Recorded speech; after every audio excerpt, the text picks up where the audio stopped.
So let me ask you guys, so disregarding picture, you guys know what's the happiest place on earth? And what you guys refer to as an amusement park back then that lures thousands and thousands of people all around the world. So if you refer to Disneyland, then you're on the right track. Well, Disneyland was a vision by a man named Walt Disney.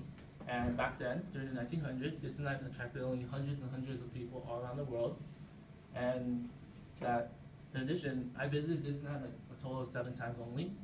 And I can tell you that I enjoyed all 7 times of my visits. And as of today, I can also tell you that Disneyland have not only attracted millions and millions of people, but it's also a must-visit destination for many. And some say that Disneyland has helped them create new memories and also helped them relive some old ones. So in my speech, I'll be talking about Mr. Walt Disney's vision, some of his, the background of Disneyland, some of the complications that him and his employees ran into during the construction phase, and also Disneyland as of today and some of their plans in the future. So let's get started. So how did this man, Walt Disney, actually came to the vision? Well, it's quite simple. So Disneyland background dates back to the 1900s with, like I said earlier, a man named Walt Disney, that is. And Mr. Walt Disney had like a vision. So his vision was simply just take 8 acres of land and create this amusement park for his friends, families, and employees to just come pretty much kick back and relax. But sadly, when World War II broke out, his imagination or his vision had to come to a halt. And it didn't actually like regain until 1953. So according to www.justdisney.com's article, like I said earlier, Mr. Walt Disney had a vision, and in his vision, he stated that he wanted rivers, he wanted waterfalls, he wanted mountains, he wanted flying elephants, he wanted giant teacups, he wanted like a fairy tale castle, he wanted spaceship, rockets, and scenic railway in this little amusement park of his.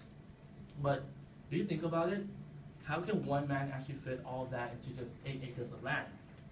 So according to Jennifer Rosenberg's article on Disney Opens, Mr. Walt Disney came to this place called Stanford Research Institute, and together they came together and they purchased 160 acres of land in, as of today, known as Anaheim, California. So as of today, if you go on the Santa Ana Freeway, I-5, and Harvard Boulevard, you'll see this grand amusement park, and that amusement park as today is known as Disneyland. So moving forward, okay, so this construction phase didn't actually begin until July 21st, 1954. And he had a goal. So his goal was to just simply build this amusement park within a year. So that, 12 months. So that pretty much left him pretty much a year's worth of labor and effort. So you ask yourself, how can one man actually like take all of this imagination of his and build it into just simply one area? And how can one man actually take all his imagination and build a fairy tale castle in the middle of Anaheim, California? Pretty much seems impossible, right? So his employees came together and they created the idea of to split into 5 significant areas, which is Main Street, Adventureland, Frontierland, Fantasyland, and Tomorrowland. So Adventureland was Mr. Walt Disney's vision of like the entrance to his vision, to his park. So Adventureland is where you also get to relive your imagination and let your dreams come true. And Frontierland is where you get to relive the pioneer era. Fantasyland is where you get to relive your dreams and just all the fairy tale stuff. Tomorrowland is pretty much as it states, it's like step foot into the future. So he wanted to take you on spaceships, rides, go and explore galaxies, and etc. So despite the fact that he was able to purchase this vision of his, he also ran into some complications along the road.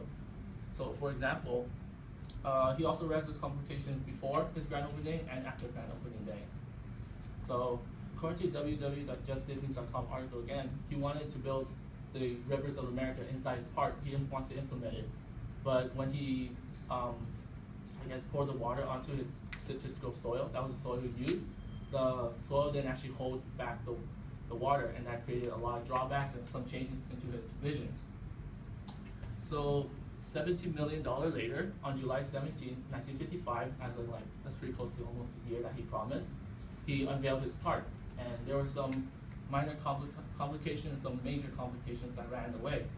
So for example, he sent out 6,000 invitations for his Disneyland grand opening, but 28,000 visitors actually came that day. So there was a total of like 22,000 counterfeit tickets. So you can imagine how much money they were actually losing at the same time. In addition, temperatures scored up to 100+ degrees that day because it was in the middle of the summer in July. And also there was a plumber strike the other day, meaning that his amusement park didn't actually have running water. Some of the areas didn't have running water. Some of the drinking fountains didn't actually operate, which led to like heat strokes and someone gets fainting, and a lot of complications along the way. But all complications aside, by 1965, Mr. Walt Disney was able to, and his Disneyland was able to attract a total of 50 million guests. So as of today, in 2015, Mr. Walt Disney and his vision actually has 11 theme parks all around the world, and some of them in major countries such as Paris, Hong Kong, Tokyo, and different regions around the United States. In addition, I know that Disneyland has a new plan, so their future plan is to unveil a new amusement park in Hong Kong, China. Not Hong Kong, Shanghai, China. That's also. So according to Christian Styles' article in Forbes, Disneyland as of last year, Disneyland has attracted around 132.5 million guests, and in addition, all 11 parks has raised a total of $45 billion in revenues.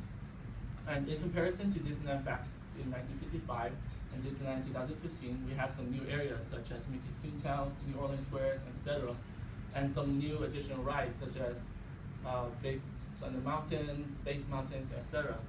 And this picture, this is Disneyland Paris, and that's Disneyland Tokyo. So in conclusion, like I said earlier, Disneyland was pretty much one man's vision to help many relive their past memories and sort of help some create some new ones. In my speech, I talked about his background, his vision, how he came to the vision, some complications that ran away, and Disneyland as of today. So all in all, in conclusion, if you think about it, the next time you go to Disneyland, all of this would not have been necessary, or wouldn't even be possible if it wasn't for one man's determination